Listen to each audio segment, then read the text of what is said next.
Bismillahirrahmanirrahim. Assalamualaikum warahmatullahi wabarakatuh. Alhamdulillahirabbil alamin. Assalatu wassalamu ala asyrafil anbiya'i wal mursalin Sayyidina Muhammadin wa ala alihi wa sahbihi ajma'in, amma ba'.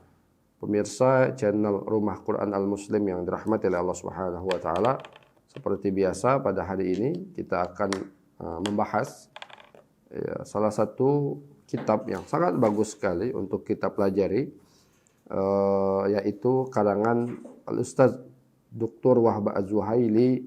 Judulnya yaitu Al-Fiqh Syafi'i Al-Muyassar, fikih Syafi'i yang mudah. Ya, jadi kita, sebagaimana kita ketahui, mayoritas masyarakat Indonesia itu bermazhab Syafi'i, dan beliau Syekh Wahbah Az-Zuhaili menulis kitab ini ya, yang dengan bahasa yang mudah dan pembahasan yang tidak terlalu mendetail, sehingga memudahkan kita untuk belajar. Karena di dalam mazhab Syafi'i pun sesungguhnya dalam satu mazhab banyak sekali perbedaan para ulama dalam satu mazhab. Maka dalam kitab ini beliau tidak terlalu menyebutkan ya, pendapat-pendapat yang berbeda itu. Beliau hanya lebih menyebutkan pendapat-pendapat yang rajih dalam mazhab Syafi'i, ya, yang lebih kuat, yang mu'tabar ya, dalam mazhab Syafi'i.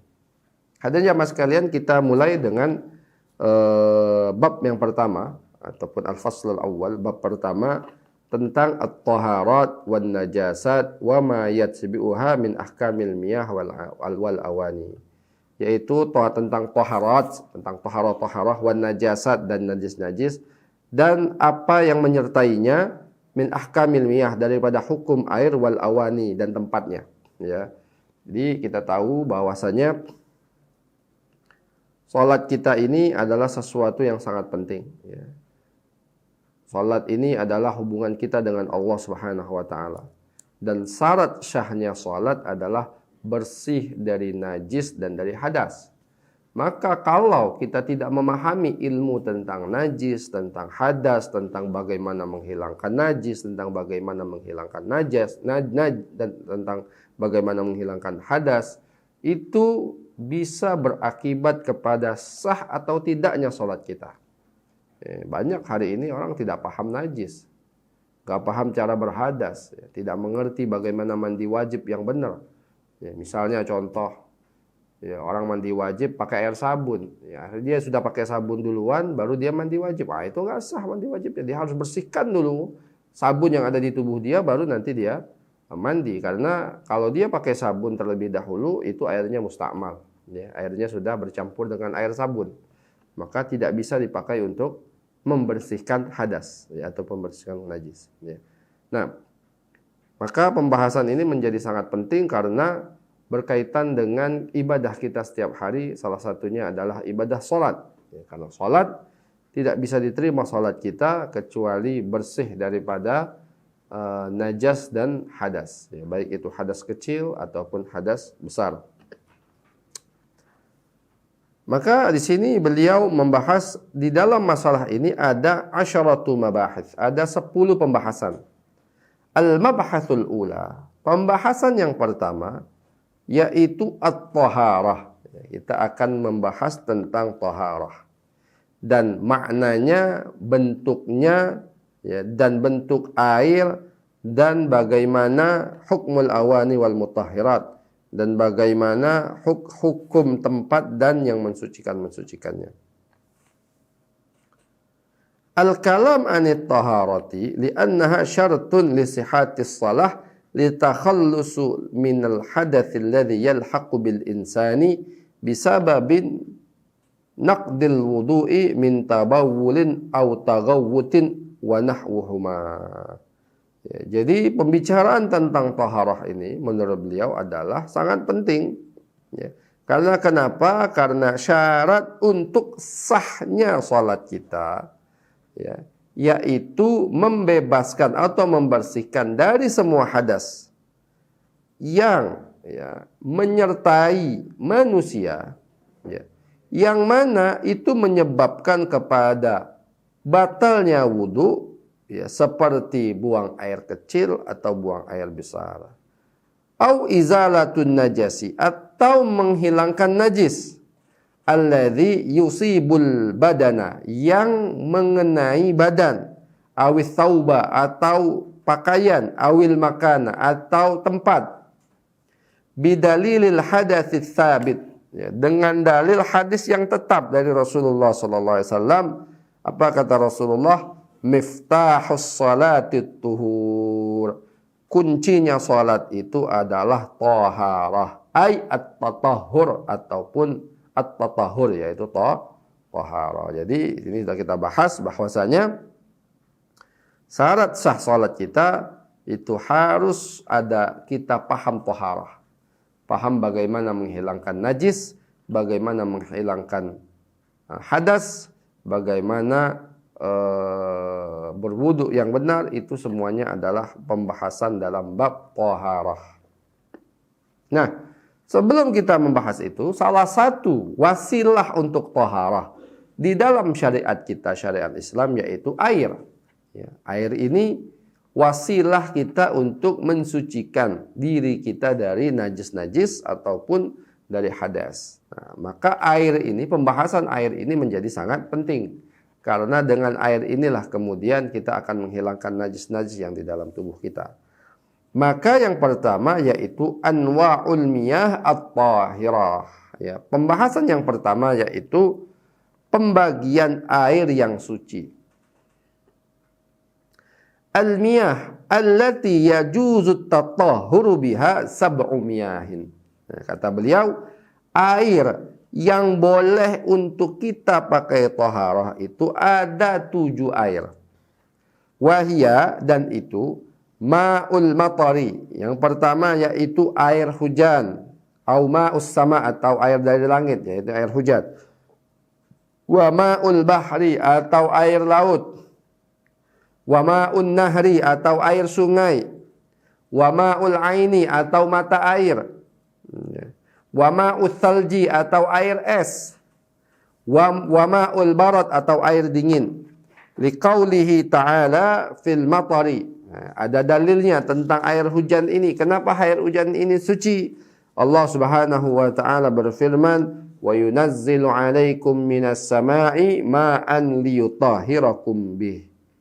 Kata Allah, dan Allah turunkan kepada kalian dari langit air untuk apa? Liyutahhirakum bihi. Nah, ini dari mana istidlalnya air hujan itu bisa mensucikan? Nah, dari perkataan Allah, liyutahhirakum bih, agar bisa mensucikan bagi kalian. Jadi dalil penting, tapi bagaimana istidlal itu lebih penting daripada dalil. Ya, istidlalnya bagaimana? Yaitu perkataan Allah, liyutahhirakum bihi, ya, agar mensucikan bagi kalian. Itu tentang air hujan.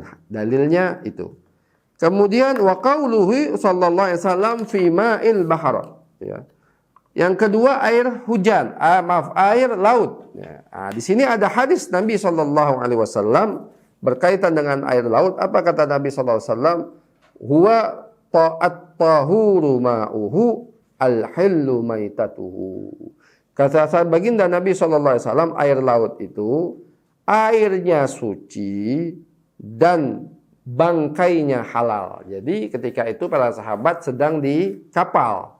Ya Rasulullah, gimana kalau kami di kapal, minum untuk kami sedikit, kalau kami pakai wudhu kami bahaya, pembekalan kami habis. Gimana Rasul?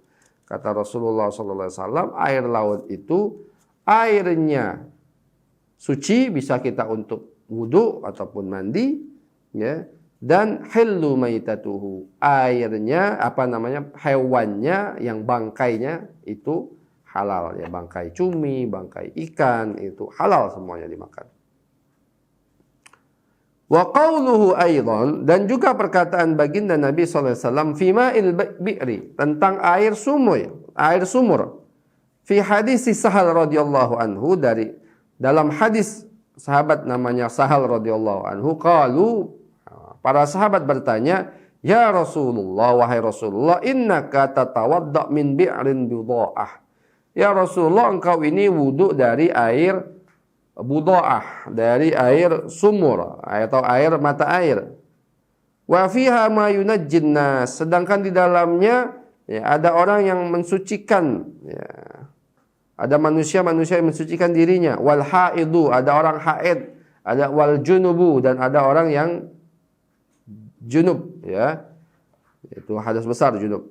Faqala, maka Rasulullah menjawab, al-ma'u tahurun la yunajjisuhu syai'un. Kata Rasulullah, air itu ya suci, la yunajjisuhu syai'un. Tidak ada satupun yang menajiskannya. Jadi tidak ada sesuatu yang mengenai najisnya. Wa ma'un nahri. Nah, kemudian ada air sungai. Ya, kita tahu lah air sungai juga ini. Wa ma'ul aini, air mata air. Wa mithlu mi'lil ma'ul bairi.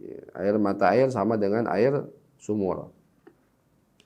Amma ma'ul thalaji wa ma'ul baradi. Nah, sedangkan air es atau air dingin, falamma warada fi du'ain Nabi fi iftahis shalah. Kenapa air es, air dingin juga bisa dipakai untuk berwudu atau menghilangkan najis?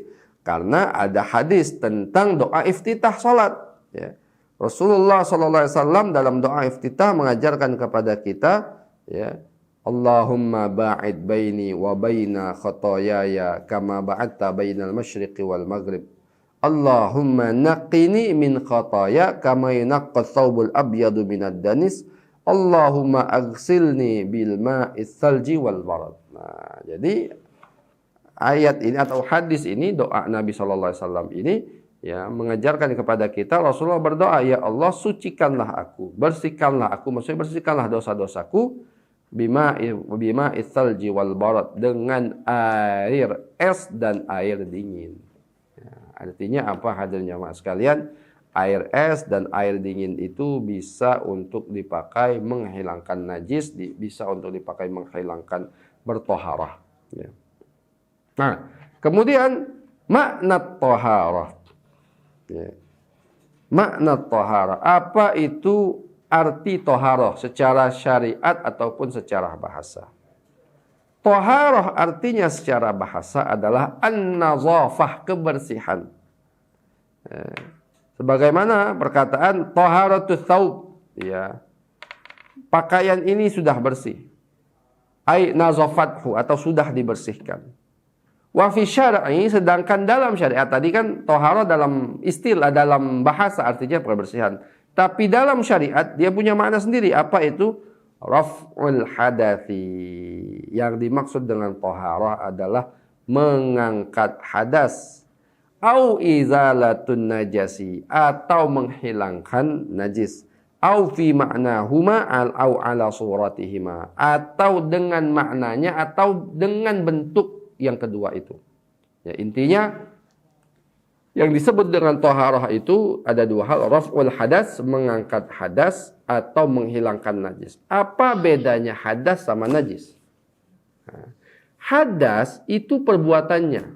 Kita buang air kecil, buang air besar, itu hadas. Sedangkan najis adalah benda yang kita keluarkan itu. Kita buang air kecil, air kencing kita itu hukumnya najis. Ya. Atau kita buang air besar, ya, kotoran yang kita buang itu hukumnya najis benda itu. Kalau dia terkena tubuh kita harus kita bersihkan. Sedangkan hadas, ya, hadas itu adalah perbuatannya. Ya. Nah, kalau kita sholat harus bersih dari dua-duanya. Bersih dari hadas dan bersih dari najis itu. Walladzi ma fi ma'nahuma. Nah, tadi kan ada penjelasan, ya, atau sesuai dengan makna dua, dengan makna keduanya, yaitu makna mengangkat hadas atau mengangkat najis. Apa maksudnya di sini? Yaitu at-tayammum wal aghsal al-masnunah, yaitu tayammum dan juga mandi yang disunnahkan. Wa tajdidul wudu, atau memperbaharui wudu, awit tayammum, atau tayammum mimma la yarfa'u hadasan wa la yazilu najasan, yang tidak mengangkat hadas atau tidak menghilangkan najis. Walakinnahu fi ma'nahu, tapi dia sesuai dengan maknanya. Ya, jadi kayak mandi kita yang mandi sunnah, ya, dia tidak menghilangkan hadas. Ya, hadas kecil ataupun hadas besar, tapi dia juga bisa bermakna mirip dengan menghilangkan mandi besar. Ya, seperti itu. Wa taharatul mustahidah wa silsul bauli, atau orang yang haid kemudian mensucikan badannya dari haid dan yang terkena air kencing. Wal qawlu ala suratihima, dan perkataan ala suratihima seperti bentuknya, liyashmilul ghuslatu tsaniyatu wa tsalitsatu fil hadasi wa izalatun najasi. Itu mencakup mandi yang kedua ataupun mandi yang ketiga, fil hadasi dalam hadas, wa izalatun najasi dan menghilangkan najis. Wal kalamu ala taharati yashmalu buhuthul wudu'i wal ghusli wa izalatun najasati wa tayammum. Dan berpembicaraan tentang taharah itu mencakup ya buhuthul wudu'i, pembahasan tentang wudu, wal ghusli, dan pembahasan tentang mandi, wa izalatun najasi, dan menghilangkan najis, wa tayammum. Jadi yang disebut dengan taharah itu pembahasannya 4. Ya biasanya wudu, mandi, menghilangkan najis, tayammum. Nah ini kalau sudah pembahasan taharah pasti berkaitan dengan ini. Wudu, mandi, menghilangkan najis, juga tayammum. Itulah makna taharah, baik secara bahasa ataupun secara istilah. Insyaallah kita lanjutkan di pertemuan yang lainnya. Jazakallahu khairan katsira. Assalamualaikum warahmatullahi wabarakatuh.